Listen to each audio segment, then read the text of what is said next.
امیر المؤمنین علیہ السلام فرمایا کرتے تھے ایمان کا ذائقہ نہیں کوئی بندہ چکھ سکتا جب تک اسے یہ بات پتہ نہ چل جائے کہ جو مصیبت اس پر آئی ہے یا جو اچھائی اس پر آئی ہے وہ آنی ہی آنی تھی۔ میں تو صرف اپنے رب کو پکارتا ہوں، یعنی میں جب دعا مانگتا ہوں میں صرف اپنے رب کو پکارتا ہوں اور اس کے ساتھ کسی کو شریک نہیں ٹھہراتا۔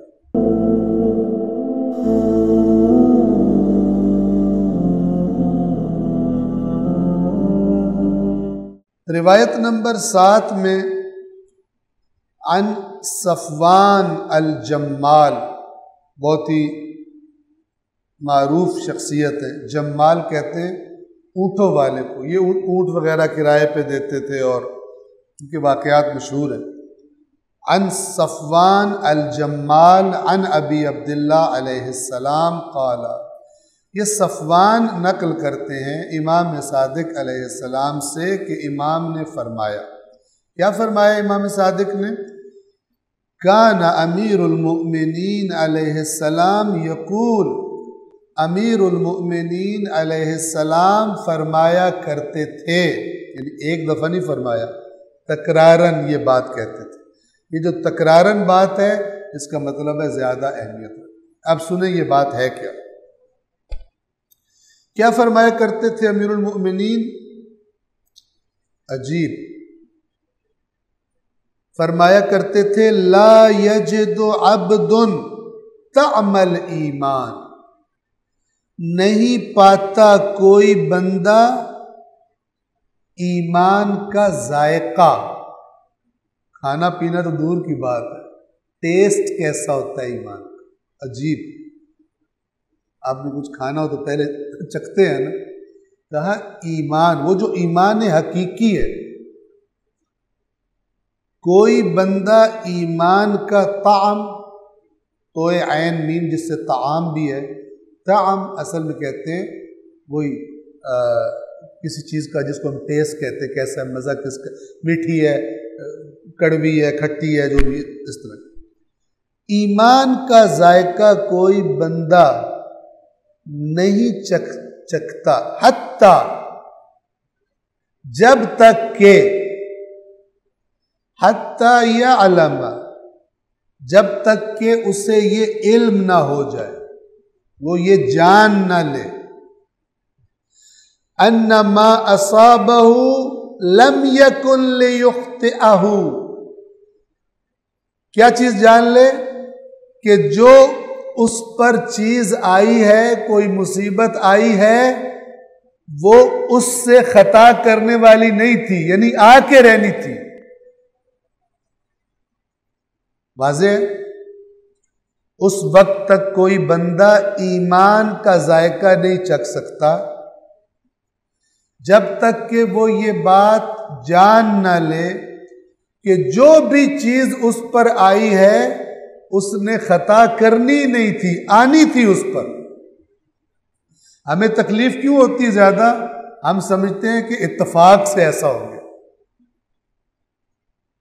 ٹھیک ہے، آپ فرض کریں، آپ نے پہاڑوں پہ دیکھے ہوں گے کہ جب وہ شارپ قسم کے خطرناک موڑ ہوتے ہیں تو سڑک پر ایک آئینہ لگا ہوتا ہے کہ جو ادھر سے گاڑی آ رہی ہے وہ ادھر سے آنے والی گاڑی کو، جس کو وہ ڈائریکٹ نہیں دیکھ سکتا، بیچ میں پہاڑ ہے، تو وہ اس آئینے میں دیکھ لے۔ ٹھیک ہے، فرض کریں وہ آئینہ نہ لگاؤ، ایک گاڑی ادھر سے آ رہی ہے، ایک ادھر سے آ رہی ہے، اور جیسے ہی مڑنے لگتے ہیں ایکسیڈنٹ۔ ایکسیڈنٹ کا مطلب ہی ہوتا ہے کہ یہ اتفاقی ہوا ہے، ایکسیڈنٹلی کہتے ہیں نا، ایکسیڈنٹلی میں نے اس کو دیکھ لیا، اردو میں کہتے ہیں اتفاق۔ ٹھیک ہے نا، کہتے ہیں نا کہ آپ کو کہیں بازار گئے ہوں، کوئی باہر کسی ملک میں گئے ہوں، وہاں پہ آپ کو دوست مل جائے، آپ کہیں کیا حسن اتفاق ہے، ایسے کہتے ہیں۔ ٹھیک ہے نا، تو یہ جن کی ٹکر ہوئی ہے، چونکہ یہ نہیں دیکھ رہے تھے پہلے کہ ہم دونوں کس سپیڈ سے قریب آ رہے ہیں ایک دوسرے کے اور ٹکر لگنے والی ہے، ان کے لیے یہ اتفاق ہے۔ لیکن فرض کرے ایک بندہ اوپر ٹیلے پہ کھڑا تھا، اس کو دونوں طرف سڑک نظر آ رہی تھی، اس کو پہلے سے پتا تھا ان کی ٹکر ہونے والی، جس طرح یہ آ رہے ہیں یہ ٹکر ہو کے رہے گی۔ اس کے لیے اتفاق نہیں۔ توجہ فرما رہے ہیں؟ تو یہ پہلا حصہ اس کا کہ مولا فرمایا کرتے تھے ایمان کا ذائقہ نہیں کوئی بندہ چکھ سکتا جب تک اسے یہ بات پتہ نہ چل جائے کہ جو مصیبت اس پر آئی ہے یا جو اچھائی اس پر آئی ہے وہ آنی ہی آنی تھی۔ لم یکن لیخطئہ، اس نے اس آنے والی چیز نے اس پر آنے سے خطا نہیں کرنی تھی، نشانہ چوکنا نہیں تھا کہ ادھر چلی جائے، کسی اور پہ جا پڑے یا ادھر چلی جائے۔ یہ ایک بات۔ دوسری بات وَأَنَّ مَا أَخْطَأَهُ، اور وہ چیز کہ جو اس سے خطا کر گئی ہے، ٹھیک ہے نا، مطلب ایک پتھر آیا ساتھ والے کے سر پہ لگا، وہ وہیں پہ مر گیا، بندے نے کہا اوئے ہوئے ہوئے میں تو بال بچ گیا، رکھ لیا، مثلا اللہ نے رکھ لیا، بال بچ، اتفاق سمجھ رہے، اس کو لگا مجھ کو بھی لگ سکتا تھا، لیکن مولا کیا فرما رہے ہیں، جس نے جان لے کہ جو اس کو لگا ہے وہ اس کو ہی لگنا تھا، تو تجھے نہیں لگنا تھا۔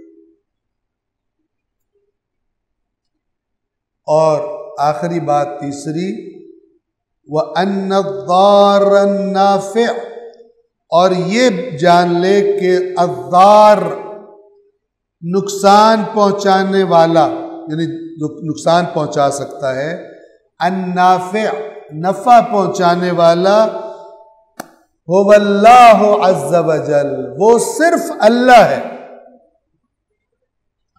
دوسرے کسی کے ہاتھ میں نفع اور نقصان نہیں ہے۔ تو میرے ذہن میں آ گئی، اور آ گئی تو میں آپ کے سامنے پڑھ بھی دوں یہ آیت، توجہ فرمائیں، صلوات پڑھ دیں محمد و آل محمد پر۔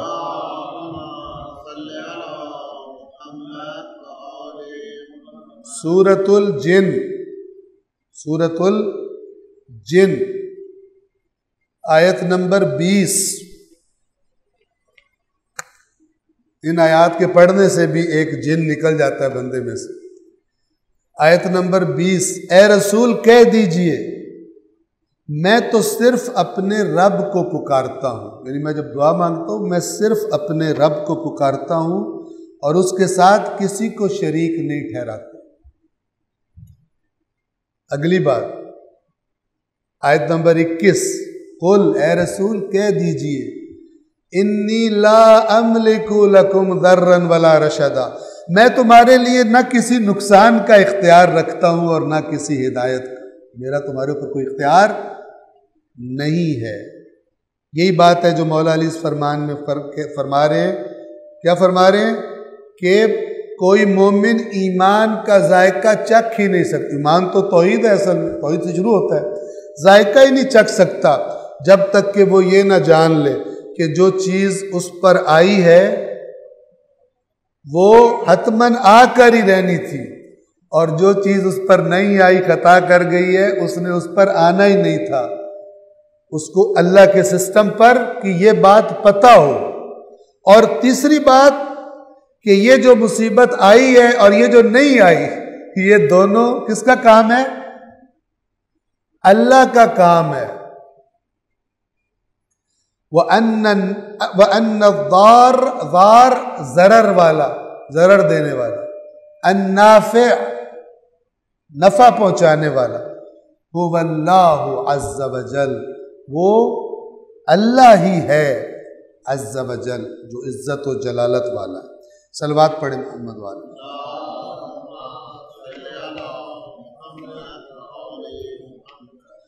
اب یہ روایت بھی بظاہر وہی لگ رہا ہے کہ جب جو چیز آنی ہے، توجہ فرمائیں، تو پھر احتیاط کرنے کا کیا فائدہ؟ آنی اگر میں نے اس بیماری سے مرنا ہی مرنا ہے، پھر میں ڈاکٹر کے پاس جاؤں یا نہ جاؤں، میں نے مرنا ہی مرنا۔ اگر اللہ نے مجھے رزق رات کی روٹی دینی ہے، میں بھی ٹینشن لوں، کام پہ جاؤں، مزدوریاں کرتا پھروں۔ کار ساز ماں بفکر کار ماں، ہمارا کارساز ہماری فکر میں ہے، فکر ماں در کار ماں آزار ماں، فارسی کا شعر ہے۔ اگر ہم اپنے کام کی ٹینشن لیں تو یہ تو ہمیں اپنے آپ کو تکلیف میں ڈالنے والی بات ہے۔ کیوں؟ کار ساز ماں بفکر کار ماں، ہمارا کارساز ہماری فکر میں ہے، ٹھیک ہے، ہمیں کام کرنے کی ٹینشن لینے کی کیا ضرورت ہے؟ یہ پھر وہی جگہ ہے کہ دو کو الگ الگ کرنے کی، کہ جب میں کہتا ہوں کہ جو آنی تھی، جو مجھ پر آئی ہے، وہ آ کر ہی رہنی تھی، میں بچ ہی نہیں سکتا تھا، یہ نہیں کہہ رہا کہ تو نے احتیاط نہیں کرنی، اور جو دوسری طرف چلی گئی مجھ پہ نہیں آئی، ٹھیک ہے نا، میں احتیاط کرتا بھی تو مثلا احتیاط نہ بھی کرتا تو اس نے ادھر ہی جانا تھا۔ تو یہ دو الگ، ان کو سیپریٹ کر کے بالکل الگ الگ کر کے دیکھنے کی ضرورت ہے کہ اللہ کی قرآن کی آیات اور محمد و آل محمد کے فرامین اس بات میں گنجائش ہی نہیں دیتے کہ تم عقل استعمال نہ کرو اور ظاہری حالات کو دیکھ کے قدم نہ اٹھاؤ، احتیاط نہ کرو، تیاری نہ کرو کسی کام کی، عملی قدم نہ اٹھاؤ، ہرگز نہیں۔ تم نے وہ سارا کچھ کرنا ہے۔ اللہ کے قرآن نے اپنے ہاتھوں سے خود کو ہلاکت میں نہ ڈالو، اگر میدان جنگ میں ہو، نماز بھی پڑھنی ہے تو اسلحہ لے کے کھڑے ہو، تو پھر اگر دشمن نے جیتنا ہے تو ہم اسلحہ لیں یا ہم اسلحہ نہ لیں، کیا فائدہ؟ اس کو مکس نہیں کرنا، الگ کر کے دیکھو کہ ہماری ذمہ داری کیا ہے، وہ بتا دی گئی ہے۔ جب تم اپنی ذمہ داری ادا کر لو، نہ کہ اپنی ذمہ داری میں کمی کرو، اپنی عقل کے استعمال میں، اپنے احتیاط کرنے میں، اپنی پلاننگ میں، اپنی تیاری میں کمی کرو، ہرگز نہیں، وہ پوری کرو۔ جب پوری کر لو جتنی تمہاری طاقت میں ہے، اب اس کی باری ہے جو یہ حدیث کہہ رہی ہے کہ یہ رکھو کہ اس کے بعد بھی اگر کچھ ہونا ہے تو وہ خالق کی مرضی ہے، جیت دے دے تمہیں اس کی مرضی ہے، ہار دے دے تمہیں اس کی مرضی ہے۔ تم نے اپنی پوری تیاری کی ہوئی تو اللہ کے ہاں تم پر کوئی اعتراض اور کوئی سوال نہیں ہے، لیکن اگر تم نے کام اپنا پورا نہ کیا ہوا اور اس وجہ سے نقصان اٹھا بیٹھے، جیسے غزوہ احد میں نقصان ہو گیا تھا اللہ کے رسول کی نافرمانی کر کے، تو پھر تم پر اعتراض آئے گا۔ لیکن اگر تمہارا کام بالکل صحیح ہے، تمہاری محنت پوری ہے، پھر نتیجے اللہ کے ہاتھ میں ہیں۔ پھر اگر نتیجہ نہیں نکلتا، جیسے کربلا میں ظاہری طور پہ نہیں نکلا، لیکن آیا کربلا کے کسی بھی بندے سے اللہ کہے گا کہ تم نے کام ٹھیک نہیں کیا؟ نہیں، کام تو بالکل ٹھیک کیا اور تم نے کوئی کمی بھی نہیں چھوڑی، لہذا تمہارے لیے بلند ترین درجات ہیں، تمہیں بلند ترین رتبہ موت جسے شہادت کہتے ہیں وہ حاصل ہوئے، لیکن تم نے اپنا کام پورا کیا تھا۔ توجہ فرما رہے ہیں؟ اب دیکھ اس کا معنی یہ ہے۔ اب اس کی وضاحت کے لیے میں دوبارہ ایک دفعہ پوری روایت تکرار کر دوں اور پھر آیت کی طرف چلتا ہوں کہ کیسے آیت اور اس روایت سے پوری بات تصویر کھل کے سامنے آ جاتی ہے۔ روایت یہ ہے کہ امام صادق علیہ السلام فرماتے ہیں کہ امیر المومنین علیہ السلام فرمایا کرتے تھے کہ کوئی بندہ ایمان کا ذائقہ اس وقت تک نہیں چکھ سکتا جب تک کہ اسے یہ علم نہ ہو جائے، یعنی اس کو پتہ نہ چل جائے اس حقیقت کا کہ جو اس پر مصیبت آئی ہے وہ اس سے ٹلنے والی نہیں تھی، اور جو اس سے ٹل گئی ہے وہ اس پہ آنے والی نہیں تھی۔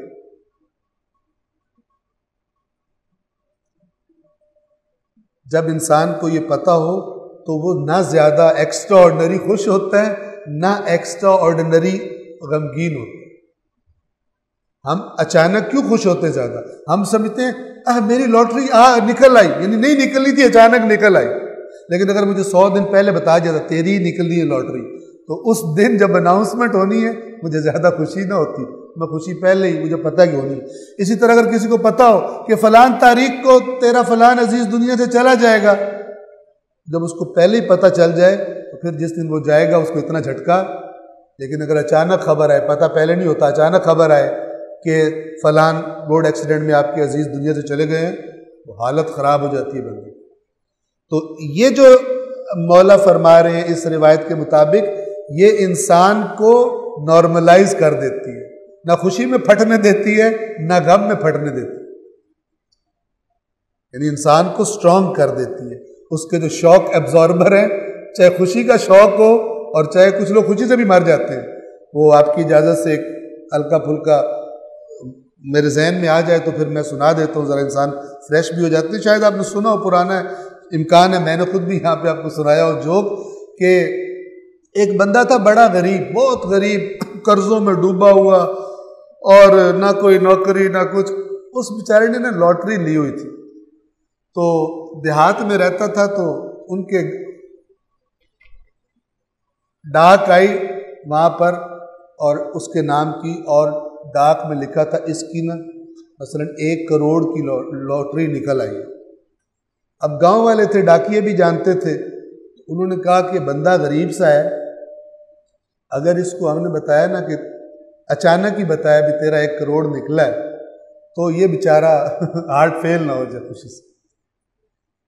تو انہوں نے جس ڈاکیے نے جانا تھا اس کو انہوں نے کہا کہ تو ایسا کرنا، تو نا 10,000 سے شروع کرنا، کہ اگر تیرا 10,000 نکل آئے تو پھر جب وہ اس کو ہو جائے پھر کہنا اگر تیرا 50 نکل آئے، اگر تیرا 1,00,000 نکل آئے، اگر تیرا مثلا اس طرح. تو چلتے چلتے تو وہ گیا اور اس نے اسی طرح شروع کیا کہ کیا حال ہے. اس نے کہا کیا حال بتاؤ، مر گیا ہوں، قرض داروں نے تنگ کیا ہوا ہے، یہ ہے، بیماریاں ہیں، نوکری ہے کوئی نہیں، تو اس سے زندگی سے بہتر تھا میں مر جاتا. اب ڈاکیے نے کہا کہ یہ اس کو میں نے بتایا تو یہ تو خوشی میں شاید ایکسپائر ہو جائے. تو اس نے شروع کیا، کہا کہ اگر تم نے لاٹری لی ہوئی؟ اس نے کہا ہاں لی ہوئی. ہمارے نصیب کہاں لاٹری نکلنے میں. اس نے کہا فرض کرتے ہی 10,000 کی نکل آئے. اس نے کہا 10,000 کی نکل آئے، یار کم از کم یہ جو ہر روز آ جاتے ہیں ان کو میں قرضے دے دوں گا. تیرے 50,000 نکل آئیں. کہتا یار اگر ایسا ہو جائے کہ 1,00,000 نکل آ جائے تو کیا بات ہے. ٹھیک ہے، آج کا زمانہ نہ لے، مثلاً جب کا یہ جوک ہے کوئی 50 سال پہلے کا ہے، تب 1 کروڑ کی ویلیو لے. تو وہ چلتا چلتا جناب 1,00,000 پہ آئے، 10,00,000 پہ، 50,00,000 پہ، اور آخر مجھ سے کہتا ہے اگر ڈاکیہ کہتا ہے کہ اگر تیری 1 کروڑ کی بمپر پرائز جو ہے لاٹری کا وہ نکل آئے تو. اس نے کہا کہ میری ایسی قسمت کہاں، لیکن اللہ کی قسم اگر میرا نکل آیا نا 1 کروڑ 50,00,000 تجھے دے دوں گا. تو وہ ڈاکیے کا ہارٹ فیل ہو جاتا.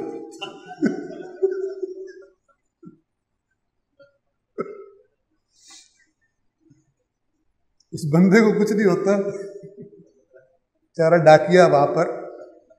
تو یہ جو اچانک خبر ہے نا، یہ بندے کو زیادہ وہ کرتی ہے. آپ دیکھیں کہ زبردست بات ہے کہ جو آنی تھی، مومن ایمان کا ذائقہ نہیں چکھ سکتا جب تک اسے یہ بات علم نہ ہو جائے کہ جو مجھ پہ آنی ہے وہ بچ نہیں سکتا. یہ کتنا سٹرونگ بھی کر دے گی، کسی کام سے پیچھے نہیں ہٹے گا. یعنی اللہ نے مجھ سے تقاضا کیا کہ یہ کام کر، اللہ نے مجھ سے کہا حلال کی تو نے لائن لمٹ کراس نہیں کرنی، حرام کی طرف نہیں جانا. میں حلال کے لیے پورا زور لگاتا ہوں، حرام کی طرف نہیں جاؤں گا. تو مجھے یقین ہے جو مجھے ملنا ہے، جو مجھ پہ آنا ہے، یہ صرف مصیبت نہیں، اچھائی برائی دونوں کے معنی میں. جو اللہ نے مجھے دینا ہے وہ ادھر دوسری طرف نہیں جائے گا. میں لمٹ کراس نہ کروں، یہی میرا امتحان ہے. اور جو اللہ نے مجھے نہیں دینا، جو اللہ نے مجھے نہیں دینا، تو پھر مجھے نہیں دینا، چاہے میں جو مرضی کرتا رہا. ٹھیک ہے نا. ہو سکتا ہے 4 دن کے لیے میرا اکاؤنٹ گرم ہو جائے ذرا چند لاکھ کی رشوت سے، لیکن پھر بیگم صاحبہ کو ایسی بیماری لگے کہ 8 لاکھ لگانا پڑ جائے مثال کے طور پر. یا اگر دنیا میں پکڑ نہ ہو تو آخرت تو پھر ہونی ہی ہونی ہے. بعض کی اللہ رسی ڈھیلی چھوڑ دیتا ہے، جیسے ہمارے صاحبان اقتدار کی کافیوں کی چھوڑی ہوئی اللہ نے ڈھیلی، ساری بدماشیوں کے باوجود بار بار وہ ان کی لگام ڈھیلی کی جا رہی. اور یہ لگام ڈھیلی ہونے میں قوم کا بھی قصور ہے، چونکہ قوم بھی کہتی ہے کہ گھر بیٹھے بیٹھے ہر چیز تبدیل ہو جائے اور کام فٹ ہو جائے، تو ایسا اللہ کی سنت نہیں. بہرحال ایک صلوات پڑھیں محمد وآل محمد.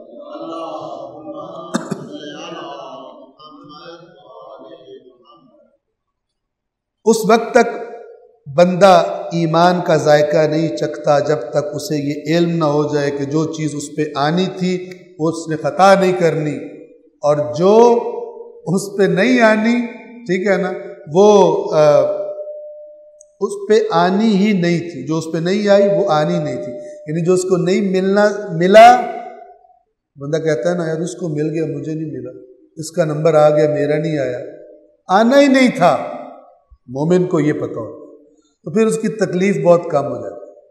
تو 2 رزلٹ، ایک یہ کہ بندہ لمٹ کراس نہیں کرتا کہ اگر اللہ نے دینی ہے تو مل کے رہے گی، اور دوسرا یہ نہیں سوچتا کہ یہ اتفاق سے ہو گیا، اتفاق سے ہو گیا۔ اتفاق اس کے لیے ہوتا ہے جو دو سائڈوں سے آ رہے ہوں، ایک دوسرے کو دیکھ نہ سکتے ہو اور ٹکر لگ جائے۔ جو اوپر سے کھڑا دونوں کو دیکھ رہا ہو اسے پہلے ہی پتہ ہوتا ہے کہ یہ ایکسیڈنٹ ہونے والا ہے، ٹھیک ہے۔ یہ جو ٹاورز بنائے ہوتے ہیں ایئر ٹریفک کو کنٹرول کے جہاز دیکھنے کے لیے، یہ اسی لیے ہوتے ہیں کہ ان کا اتفاق ہو جائے گا۔ اس اتفاق کو دور سے دیکھنے والا پہلے ہی کہے کہ مثلا نظر میں رکھے کون سا جہاز لینڈ کر رہا ہے، کون سا ٹیک آف کر رہا ہے، تاکہ آپس میں کہیں ان کی ٹکر نہ ہو جائے۔ ان کی دید محدود ہوتی ہے، ٹاور والوں کی دید بڑی دور تک ہوتی ہے، ایئر ٹریفک کو کنٹرول کر۔ تو یہ بات یہاں تک واضح ہوئی۔ حدیث نمبر 7 آیت نمبر 50، یہ اسی روایت کے تناظر میں، اسی باب فضل الیقین، یہ یقین کیا چیز ہے، غلط معنی سے بچ کر صحیح معنی سے۔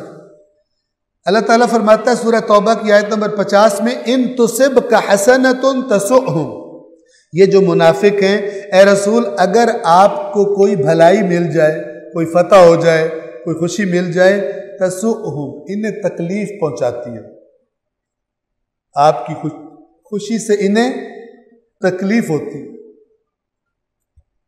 وَإِن تُصِبْكَ مُصِيبَةٌ، اور اگر کوئی مصیبت آپ پر آ جائے، یقولو، تو یہ کہیں گے قد اخذنا امرنا من قبل، ہم نے تو پہلے ہی بڑا سیاںہ فیصلہ کیا تھا، ہم تو بڑے دانشور ہیں، ہم تو بڑے سمجھدار ہیں، ہم نے کہا تھا نا مت جاؤ، اب مزہ آیا۔ اگر آپ فتح کے ساتھ آئیں گے تو ان کے منہ سڑ جائیں گے، تکلیف ہوگی کہ جیت کیوں گئے۔ اور اگر خدا نہ کہ جیسے احد میں نقصان ہوا تھا تو منافقوں نے آسمان سر پہ اٹھا لیا تھا، ہم نے نہیں کہا تھا مت جاؤ، اب مزہ آیا، اب اسلام ٹھنڈا ہوا کچھ تمہارا، ٹھیک ہے نا۔ کوئی سن بھی لیتا ہے بندہ، ہمارے بھی تجربات ہیں، ہمارے بھی یہ ہیں، تم منہ اٹھا کے چل پڑتے ہو، اب مزہ آیا، 72 بندہ مرا کے واپس آ گئے، ایسی بات ہے۔ اگر آپ، اس کا مطلب ہے نبی پر بھی مصیبت آتی ہے، اگر آپ پر مصیبت آ جائے یقولو، تو یہ کیا کہیں گے، اللہ تعالیٰ گائیڈنس دے رہے ہیں، تم پہ فتح بھی آ سکتی ہے، تم پہ مصیبت بھی آ سکتی ہے، اگر کوئی چیز تمہیں خوش کرے گی وہی چیز انہیں تکلیف دے گی، اور کوئی چیز اگر تمہیں تکلیف دے گی تو یہ کہیں گے ہم نے تو پہلے ہی اپنا سارا بندوبست کر لیا تھا، پلاننگ کر لی تھی۔ وَيَتَوَلَّوْا وَهُمْ فَرِحُونَ، اور اس حالت میں یہ واپس مڑیں گے خوش ہوں گے، مزہ آ گیا۔ شکلیں دیکھو مسلمانوں کی، بڑا دین کر رہے تھے، اب مزہ آیا، ٹھیک ہے نا۔ جیسے آج کل کے، اگر فرض کرے آج اسرائیل کوئی نقصان کر دے، اب تمہارا اسلام کدھر گیا، طنز کریں گے۔ کن پہ طنز کریں گے؟ جو کہتے ہیں اٹھ کے کھڑے ہو جاؤ، ان پر یہ بے ایمان طنز کریں گے۔ اب مزہ آیا، اب اسرائیل کا بم لگا تو مزہ آیا۔ یہ آیات زندہ ہے قیامت تک۔ اور اگر کبھی جو مثلا جو ظالم طاقتوں کے خلاف کھڑے ہوتے، کبھی ان کو فتح آ جائے، ان کی اماں فوت ہو جاتی ہے، ان کو تکلیف ہوتی ہے کہ یہ کیا ہو گیا، ٹھیک ہے نا، پھر امریکہ کو فون کرتے ہیں جناب ہماری بےزتی کرا دی آپ نے، ہم تو آپ کے سارے بیٹھے ہوئے تھے، آپ بدلہ لیں اس کا، ٹھیک ہے نا۔ یہ بالکل ایسا ہی، اگر تمہیں کوئی چیز اچھی ملے انہیں تکلیف ہوتی ہے، اور اگر تم پر کوئی مصیبت آئے یہ کہتے ہیں ہم نے تو پہلے ہی پلاننگ کر لی تھی، ہماری فارن پالیسی بہت زبردست تھی، امریکہ کی بغل میں گھس کے ہم بہت سیف ہو گئے تھے۔ وَيَتَوَلَّوْا، اور اس حالت میں پیچھے مڑتے ہیں، وَهُمْ فَرِحُونَ، بڑے احساس فرحت کر رہے ہوتے ہیں۔ اب آیت نمبر 51 غور سے سنو اور اس کو ذہن میں بٹھا لیجیے، یہ یقین والی آیت ہے۔ قل، اے رسول ان سے کہیے، یعنی یہ جو یہ باتیں کر رہے ہیں نا، ہم نے تو پلاننگ کر لی تھی، اب آپ نے شکست ہوئی ہے کہ نہیں ہوئی، بندے مرے ہیں کہ نہیں مرے۔ قل، اے رسول کہہ دیجیے، لن یصیبنا، ہرگز ہم پر کوئی چیز نہیں آ سکتی، الا ما کتب اللہ لنا، سوائے اس چیز کے جو اللہ نے ہمارے لیے لکھ دی۔ اگر ہمیں فتح ملے گی، اگر اس نے فتح لکھی ہے تو ہمیں فتح ملے، اگر اس نے لکھا ہے کہ ہم نے مار کھانی ہے یہاں پر تو ہم نے مار کھانی ہے، تو ہمیں کیا پرواہ. ہمارے لیے کیا امپورٹنٹ ہے کہ جو ہماری ذمہ داری لگائی گئی ہے، ہم سے جو تقاضا کیا گیا ہم وہ کریں، اس کے لیے تیاری کریں، اسلحہ بنائیں، بندے جمع کریں، ٹریننگ کریں، جتنی بطور بشر ہمارے اندر طاقت ہے ہم وہ کریں. پھر جب وقت آ جائے ہم میدان میں اتر پڑیں. باقی اس اترنے کے بعد ہمارے ساتھ وہی ہونا ہے جو اللہ نے لکھا ہوا ہے، یا فتح مل جائے گی یا ہم مارے جائیں گے. ہمارے لیے دونوں چیزیں نو پرابلم. یہ منافقوں کو، بے ایمانوں کو جواب. تم خوش مت ہو اگر ہمارے کچھ بندے مر گئے، اللہ نے یوں ہی لکھا ہوا، ہم نے اپنی ڈیوٹی کی ہے. آپ کربلا کو دیکھیں، یہ ان آیات پر ایمان ہے. قُلْ لَن يُصِيبَنَا، وہاں مت جو مار دیں گے. اگر ڈیوٹی وہاں پر جانا ہے، اگر ڈیوٹی یہاں پر قیام کرنا ہے تو پھر کتنی دیر دعوت دیتے رہے. مدینے میں دعوت دی، مکے میں دعوتیں دیتے رہے کہ آؤ آؤ آؤ آؤ. تھوڑے سے لوگ ساتھ چلے، اپنا فریضہ انجام کرتے ہوئے شہید ہو گئے. قُلْ لَن، لوگوں نے کہا، ہم نے نہیں کہا تھا مت جاؤ، دیکھ لیا. لیکن حسین کا جواب کیا ہوگا؟ قُلْ لَن يُصِيبَنَا إِلَّا مَا كَتَبَ اللَّهُ لَنَا. اے رسول کہہ دیجئے، اور اے نواسہ رسول آپ بھی کہہ دیجئے، ہرگز ہم پر کوئی چیز نہیں آ سکتی مگر وہ چیز جو اللہ نے ہمارے لیے لکھ دی. هُوَ مولانا، وہ ہے ہمارا مولا. وَعَلَى اللَّهِ فَلْيَتَوَكَّلِ الْمُؤْمِنُونَ، اور مومنوں کو تو اللہ ہی پر بس توکل کرنا چاہیے. اب دیکھیں توکل کیا ہے.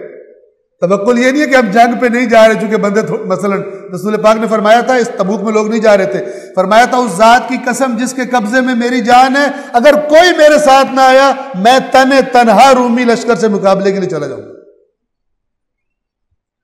اور امام حسین بھی یہی فرما رہے کہ میں نے جانا ہی جانا ہے. لوگ کہہ رہے مت جائیں، یہ ہے وہ ہے. امام حسین فرما رہے تھے میں نے جانا ہی جانا. توجہ فرما رہے. تو وَعَلَى اللَّهِ فَلْيَتَوَكَّلِ الْمُؤْمِنُونَ، یہ کب سٹیپ ہے توکل کا؟ جتنی تیاری تم کر سکتے ہو وہ کرو، نہ کہ اپنا کام بھی نہ کرو کہ اللہ پہ توکل کر رہا ہوں جا رہا ہوں. یہ غلط ہے، یہ غیر معقول ہے. عقل کہتی ہے یہ بے وقوفی ہے، یہ نہ کر. ہاں پوری تیاری جو تم کر سکتے ہو وہ تیاری کر لو، پھر اللہ کا جو حکم ہے اسے انجام دینے کے لیے میدان میں کود. اور اگر کچھ لوگ کیا کر رہے ہو تو کہو اللہ نے جو لکھا ہے وہی ہونا ہے، ہم نے ڈیوٹی اپنی ادا کرنی، ہمارے ذمے ڈیوٹی ادا کرنا ہے. نتیجہ کیا نکلنا ہے؟ ما کتب اللہ لنا، اللہ نے جو ہمارے لیے. اتنا میں تفصیل میں اس لیے جا رہا ہوں آیات بھی تاکہ یہ دونوں چیزیں پتہ ہو. توکل کا بھی غلط مطلب نہ کام نہ کرنے کا نام توکل رکھنا. ٹھیک ہے، اللہ ظالموں سے نمٹے گا. سبحان اللہ، تم کس لیے آئے ہو جلیبیاں کھانے یہاں پر؟ تم نے کیا کرنا؟ اٹھو، کھڑے ہو اور اللہ کا جو حکم ہے پورا کرو. قُلْ لَن يُصِيبَنَا إِلَّا مَا كَتَبَ اللَّهُ لَنَا هُوَ مَوْلَانَا وَعَلَى اللَّهِ فَلْيَتَوَكَّلِ الْمُؤْمِنُونَ، اور مومنوں کو بس اللہ ہی پر توکل کرنا چاہیے. آیت نمبر 52. اور اے رسول ان سے یہ بھی کہہ دیجئے منافقوں بے ایمانوں سے، قل، چونکہ وہ باتیں کر رہے تھے نا کہ جائیں گے نا آخری دفعہ ہے، رومیوں نے نہیں چھوڑنا، رومی بہت بڑی طاقت ہے، جانے دو ان کو، تم کوئی نہ کوئی بہانہ کر کے پیچھے رہ جاؤ، پیچھے موجے موجے مدینے میں یہ فارغ. یہ باتیں کر رہے تھے. اللہ نے جواب دیا، قل، اے رسول کہہ دیجئے، هل تربصون بنا، تربص ایسا انتظار جس میں کسی حادثے کو ایکسپیکٹ کیا جا رہا ہو، ابھی مرا تو ابھی مرا، ابھی اس کو مزہ آئے گا، ایسے کسی کے بارے میں جب انتظار کرتا ہے انسان اسے عربی میں تربص کہتے ہیں. قل هل تربصون بنا، اے رسول آپ کہہ دیجئے کیا تم ہمارے بارے میں کیا انتظار کر رہے ہو؟ الا، سوائے احدى الحسنیین، دو خوبصورت باتوں میں سے ایک کا. دو کام ہمارے ساتھ ہو سکتے ہیں، تیسرا نہیں، اور وہ دونوں ہی خوبصورت ہیں. کیسے؟ یا تو اللہ ہمیں فتح دے دے گا، خوبصورت، اور یا اللہ ہمیں شہادت دے دے گا، خوبصورت. قابل اطمینان ہے یا نہیں؟ امام خمینی رضوان اللہ تعالیٰ علیہ انہی آیات کے پیغام مطلب فرمایا کرتے تھے، اللہ کے لیے قیام شکست نہ دارد، شکست ہوتی نہیں ہے، اگر ہوتی تو کربلا شکست تھی، کربلا میں کیا ہوا؟ شکست تھی، لیکن قیام للہ شکست نہ دارد، اللہ کے لیے کیا گیا قیام شکست ہے ہی نہیں۔ رہا یہ دنیا کا میدان، ادھر تو اللہ کے نبی قتل ہوئے ہیں، ادھر تو پتہ نہیں کتنی کتنی مصیبتیں اٹھائی ہیں، یہ تو ہے ہی آزمائش، جتنی آزمائش سخت اتنے نمبر زیادہ صبر۔ وبشر الصابرین، اس آیت میں بھی کیا ہے؟ صبر کرنے والوں کو خوشخبری سنا دیجئے۔ کون ہے صبر کرنے والے؟ الذین اذا اصابتہم، یہ اصابہ وہی والا لفظ ہے جن پہ الذین اذا اصابتہم مصیبت قالوا انا للہ وانا الیہ راجعون، ہمیں کیا پرواہ مصیبتوں کی، ہم تو ہیں ہی اللہ کے، اللہ کا مال اللہ کی راہ میں خرچ ہو جائے تو اور اس سے بہتر کیا بات ہے، بجائے یہ کہ فلانے الٹے سیدھے کاموں پہ خرچ ہو، یہ زندگی اللہ کی راہ پہ لگ جائے، ہے ہی اس کی، اور تم کہہ رہے ہو کہ مار دیں گے، آج نہیں مریں گے تو کل نہیں مرنا، وَإِنَّا إِلَيْهِ رَاجِعُونَ، ہم نے جانا تو پھر بھی اسی کے پاس ہے، تو یہ اس سے بیسٹ طریقہ کون سا ہوگا اللہ کے پاس جانا؟ یہ ہے قرآن مجید کی دی ہوئی آئیڈیالوجی اس دنیا کے بارے میں۔ فتح اور شکست کا معنی ہی چینج کر، چونکہ اللہ تعالیٰ اس دنیا کے ظواہر کو دیکھ کے اپنی چیزیں نہیں بتاتا، اس دنیا کے ساتھ جو دنیا جڑی ہوئی ہے اور جہاں پر سب نے جانا ہے وہاں پر کیا رزلٹ نکلنے والا ہے اس کو دیکھ کے، بلکہ اللہ اس کو اتنا امپورٹنٹ سمجھتا ہے کہ یہاں والی چیزوں کو وہ امپورٹنس اتنی دیتا ہی نہیں۔ صلوات پڑھ دیں محمد والے۔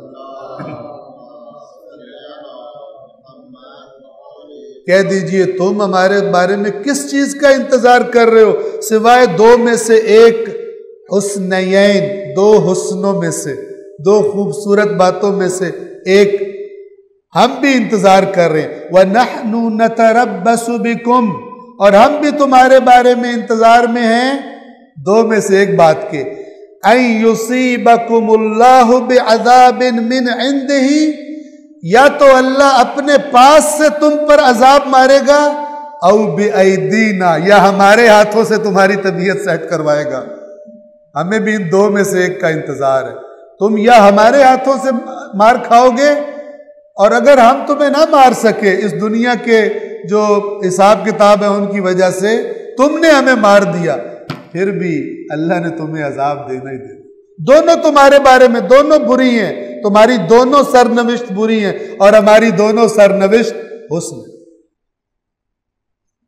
ہم بظاہر ہار جائیں تب بھی ہم جیت گئے، اور اگر ہم جیت جائیں تب بھی ہم جیت گئے، اور تم ہم سے ہار جاؤ تب بھی خراب، ہم سے جیت جاؤ تب بھی خراب، اللہ نے تمہارا حساب کرنا ہی۔ فَتَرَبَّصُوا، پس تم انتظار کرو، اِنَّا مَعَكُمْ مُتَرَبِّصُونَ، ہم بھی تمہارے ساتھ انتظار کر رہے ہیں، چھوڑیں گے نہیں ہم ہمارے جو بس میں ہے ہم اپنا وظیفہ ادا کریں گے، تمہاری طاقت زیادہ ہو جو بھی ہو ہم نے اللہ کو جواب دینا ہے۔ مارے گئے کیا بات ہے، جیت گئے کیا بات ہے، تم ہم سے ہار گئے تب بھی ہار گئے، ہم سے جیت گئے تب بھی ہار گئے۔ صلوات پڑھ دیں محمد والے۔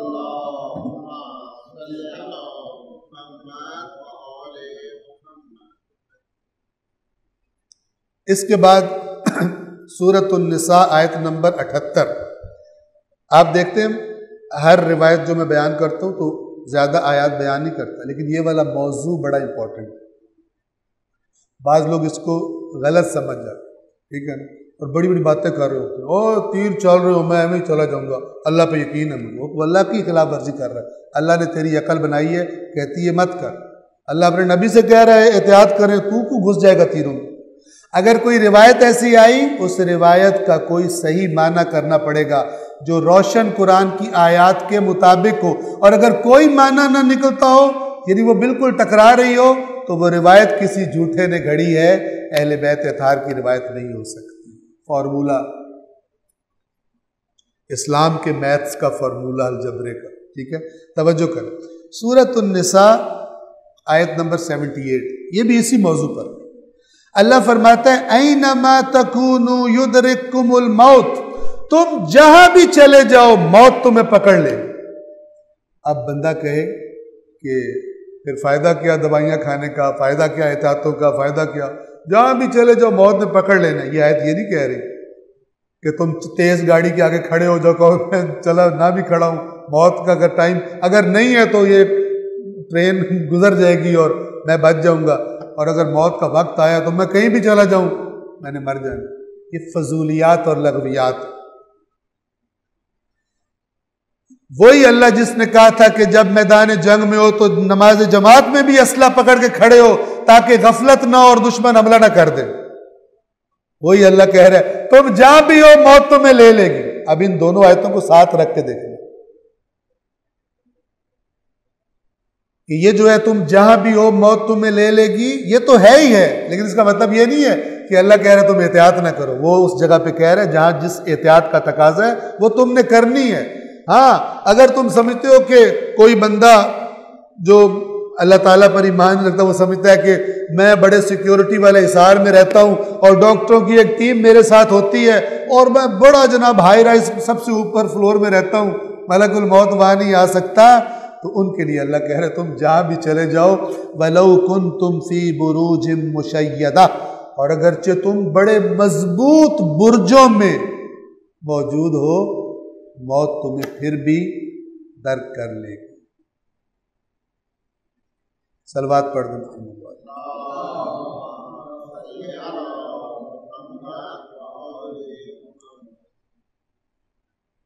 آیات کے بیان کو میں یہیں پہ روک رہا ہوں کیونکہ 54 منٹس ہو گئے، تو امید ہے کہ انشاءاللہ یہ موضوع واضح ہو گیا ہوگا۔ اگر میں اس کا خلاصہ کروں ابھی تک کی بات کا، تو نہ جو عقل تقاضا کرتی ہے کسی بھی معاملے میں، نہ اس کا آلٹرنیٹ یہ ہے کہ ہم اللہ پہ توکل کر رہے ہیں، یہ غلط ہے۔ اپنا کام کر کے توکل ہوتا ہے، نہ کہ اپنا کام چوری کر کے توکل ہوتا ہے۔ اسی طرح مجھے یقین ہے کہ میری موت جب آنی ہے تب ہی آنی ہے، اس کا مطلب کیا ہے میں چوہے مار گولیاں کھا لوں مجھے یقین ہے میری موت جب آنی ہے تب آنی ہے، کچھ بھی نہیں ہوتا، یہ نہیں ہے۔ اپنی جو اللہ تبارک و تعالیٰ کا حکم ہے اس کے لیے پلاننگ، محنت جو اس کا تقاضا کر کے عملی قدم اٹھاؤ، اور اس عمل کی وجہ سے نہ ڈرو کہ تمہیں مار نہ دے۔